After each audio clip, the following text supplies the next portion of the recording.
Aujourd'hui, on parle de 3 stratégies pour gagner en visibilité, pour promouvoir votre activité si vous êtes entrepreneur indépendant. Et on parle surtout de 3 stratégies relativement simples à mettre en place, surtout concrètes et surtout gratuites. Si vous n'avez pas de budget publicité, si vous n'avez pas envie de passer des heures sur les réseaux sociaux ou en tout cas de claquer un budget monstre en publicité, que ce soit sur Google, sur Instagram, sur Facebook, sur LinkedIn, etc., ces stratégies pourront déjà vous être utiles.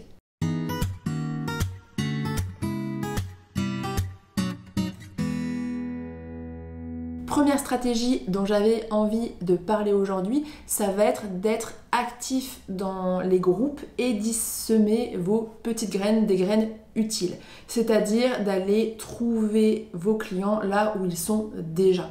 Donc vous avez des groupes Facebook, peut-être des communautés Discord ou sur LinkedIn, des forums personnalisés, etc. selon votre domaine d'activité. Vous pouvez les rejoindre et vous allez pouvoir y participer de façon active.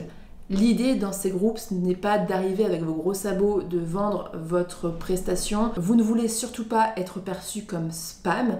L'idée, c'est plutôt d'intervenir de façon utile, de répondre à des interrogations de personnes, de partager des anecdotes, des retours d'expérience, etc.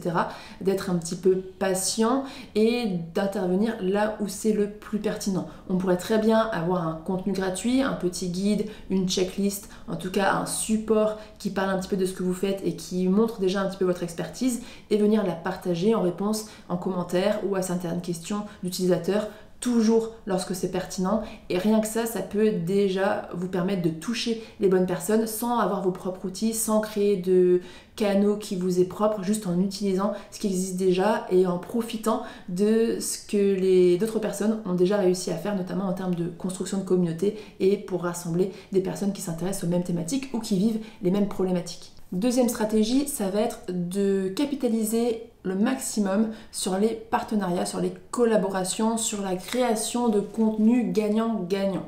Dans le sens où si vous démarrez de zéro, si vous n'avez pas d'audience, que peu de personnes vous connaissent, vous allez avoir des difficultés à toucher beaucoup de monde, même si vous vous lancez sur les réseaux sociaux, sans publicité et sans un certain temps, ça va être compliqué de grossir de façon substantielle votre audience, que ce soit sur les réseaux sociaux, que ce soit dans une newsletter ou même en termes de référencement SEO. Tout ça, ça prend du temps. Si vous souhaitez obtenir des résultats plus rapidement, sans forcément avoir à payer, eh bien, adressez-vous à des personnes qui ont déjà cette visibilité que vous recherchez. Il faut que ce soit gagnant-gagnant, il faut que vous ayez quelque chose à leur proposer, il faut qu'ils en gagnent aussi quelque chose en retour, que vous apportiez quelque chose à leur audience, que ce soit en termes de contenu, en termes de valeur, ou qu'il y ait peut-être un système d'apporteur d'affaires. Si vous apportez des clients, vous leur reversez un pourcentage, une commission. Il y a plein de façons de fonctionner, mais en tout cas capitaliser sur des audiences qui existent déjà. Donc vous allez pouvoir intervenir peut-être en tant qu'invité dans des podcasts, créer des vidéos, interviews, ce genre de choses, créer des contenus ou même un contenu gratuit ou une offre avec un professionnel complémentaire. Et dans ce cas-là, n'allez pas uniquement viser les gros comptes, ceux qui ont déjà plein d'abonnés, parce qu'il y a moins de chances qu'ils aient besoin de vous et qu'ils soient réceptifs, bien qu'ils puissent l'être. Et donc n'hésitez pas à les contacter, n'ayez pas peur de vous prendre des noms, de vous prendre des portes, vous n'avez pas grand-chose à perdre.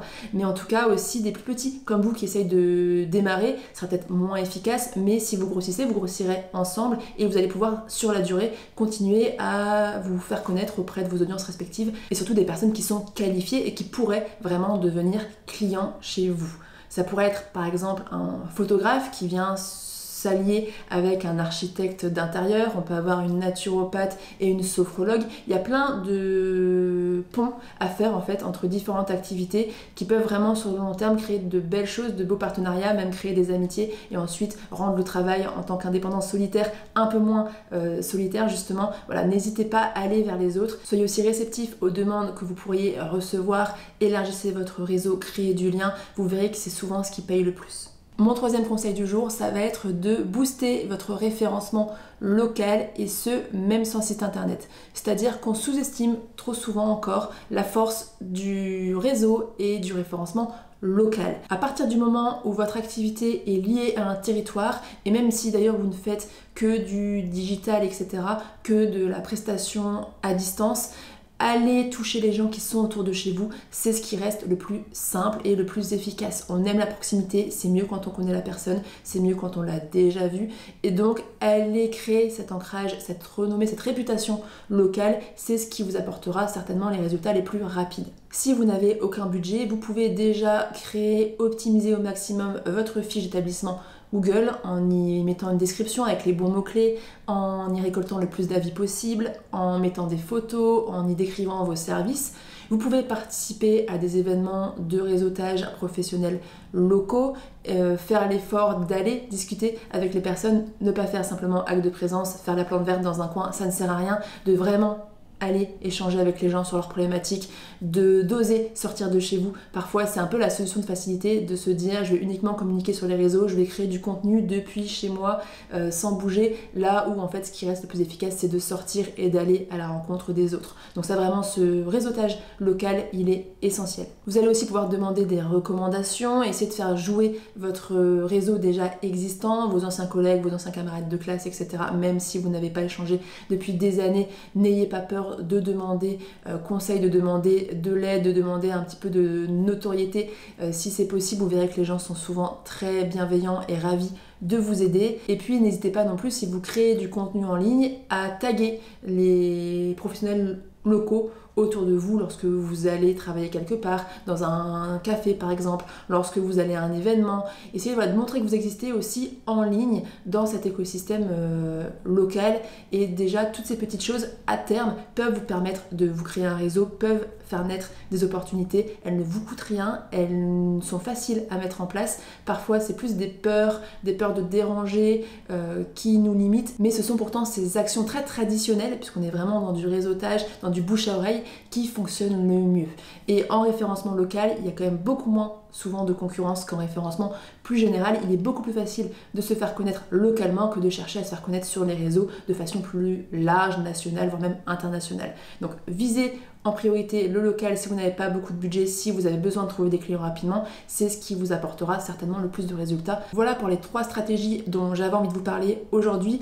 Le message étant derrière tout ça, de ne pas penser que c'est en publiant 3 fois sur Instagram par semaine que vous allez réussir à sortir du lot. Il est très difficile aujourd'hui de se faire remarquer rapidement, de réussir à grossir une audience sans faire de publicité, sans parfois dépenser pas mal de budget. Donc si vous n'avez pas beaucoup de budget, si vous êtes en début d'activité, avant peut-être de faire tout ça, allez simplement regarder autour de chez vous, faites des choses simples, allez créer des connexions, parlez aux gens, ouvrez-vous, et vous verrez que c'est là certainement que vous aurez le plus de retours positifs et que ça décollera le plus rapidement.